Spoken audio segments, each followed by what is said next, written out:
YCP హయాంలో పిల్ల psycho Vamsi బూతులు చేష్టలు సభ్య సమాజం తలదించుకునేలా ఉన్నాయి. వంశీ అరెస్టుతో ఇంతకాలానికి తగిన శిక్ష పడిందని ప్రజలంతా అభిప్రాయపడ్డారు. ఎక్స్లో పెద్ద సైకో ఈ పిల్ల సైకోకి మద్దతుగా పోస్టు పెట్టాడు. ఇప్పటికే వంశీ ఆగడాలు భరించలేక ప్రజలే తగిన బుద్ధి చెప్పి ఓడించారు. కొడాలి నాని బూతుల వల్ల కూడా నష్టం జరిగిందని వైసీపీ నేతలే చెప్తున్నారు. ఆ రోజు వారందరితో బండబూతులు తిట్టించిన జగన్ ఇప్పుడు నీతి సూత్రాలు చెప్తాడు. వాళ్ళందరినీ ప్రోత్సహించాడు కాబట్టి జగన్ కు ప్రతిపక్ష హోదా కూడా లేకుండా చేశారు. నీకు 11 సీట్లు వచ్చాయంటే ప్రతిపక్ష హోదా ఇవ్వొద్దని ప్రజలే డిసైడ్ చేశారు. అయినా నాకు ప్రతిపక్ష హోదా కావాలంటూ జగన్ మాట్లాడుతున్నాడు. కొడాలి నాని వల్లభనేని వంశీలు సిగ్గుశరం లేకుండా మాట్లాడినా జగన్ భుజం తట్టి ప్రోత్సహించాడు. వాళ్ళిద్దరూ టీడీపీలో ఉన్నప్పుడు ఇట్లాంటి మాటలు ఎప్పుడు మాట్లాడలేదే. అలా ఎవరైనా వాగితే మా అధినేత చంద్రబాబు వెంటనే సస్పెండ్ చేసేవారని టీడీపీ నేత బుద్ధా వెంకన్న అన్నారు. నమస్కారం.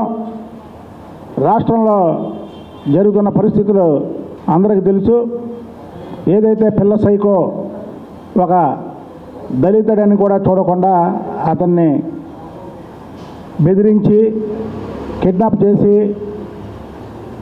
కోర్టులో ఉన్నటువంటి కేసుని బలవంతంగా తీసిన కేసులో పిల్ల సైకో వంశీ అరెస్ట్ అవ్వడం, ప్రజలు ఒక సైకో బయట తిరిగితే ప్రజలకి ప్రమాదకరం, పోలీసులు అరెస్ట్ చేశారనే ప్రజలందరూ కూడా ఆనందోత్సవాలతో ఉన్న టైంలో పెద్ద సైకో అయినటువంటి జగన్మోహన్ రెడ్డి నిన్న ఎక్స్లో మాట్లాడుతున్నాడు. అసలు జగన్మోహన్ రెడ్డి నిన్న ఎక్స్లో మాట్లాడినటువంటి తీరు చూస్తే జగన్మోహన్ రెడ్డి పిచ్చి పరాకాష్ఠకు చేరింది అనుకుంటున్నాను నేను.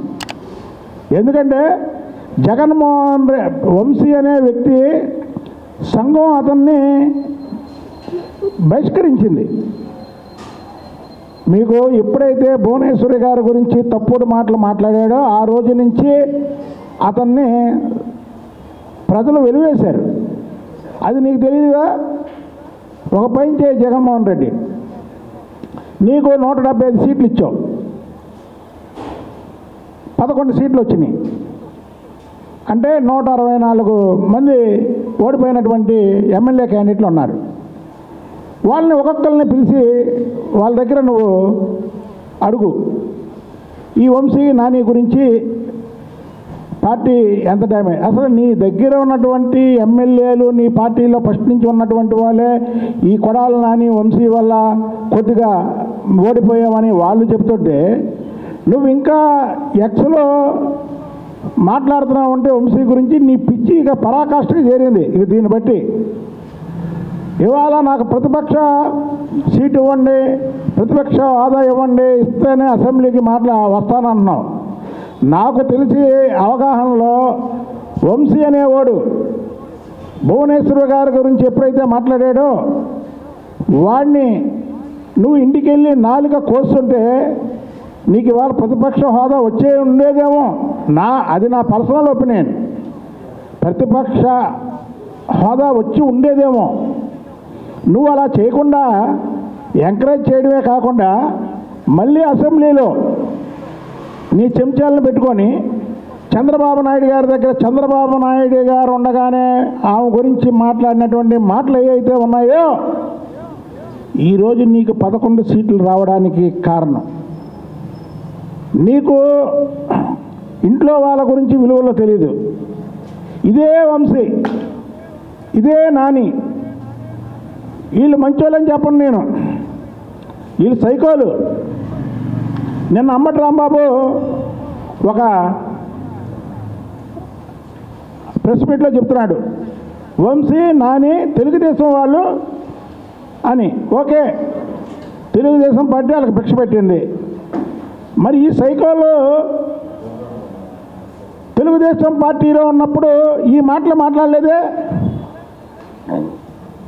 మాట్లాడితే మా నాయకుడు ఇమీడియట్లీ సస్పెండ్ చేసేవాడు. ఇదే వంశీని గన్నవరంలో దాసరి బాలవర్ధన్ రావుని ఏదో మాట్లాడాడంటే సస్పెండ్ చేశాడు. గత చరిత్ర మీకు తెలియదేమో, తెలుసుకోండి ఒకసారి. ఇదే వంశీని తెలుగుదేశం పార్టీలో ఉండగా పార్టీని సస్పెండ్ చేశాడు.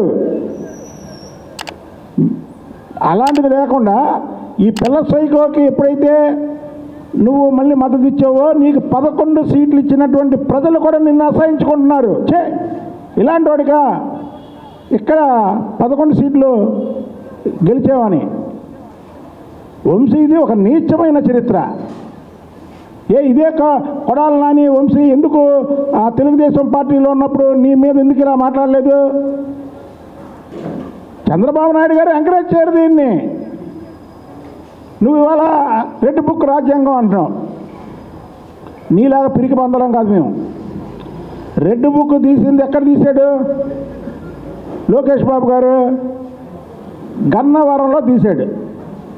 రెడ్ బుక్లో నేను రాస్తున్నా, నా తల్లిని అవమానించిన వాళ్ళని ఎవరిని వదిలిపెట్టేదే లేదు అని. అంటే అప్పుడు ప్రభుత్వం ఎవరిది ఉంది? జగన్మోహన్ రెడ్డి ప్రభుత్వం ఉంది.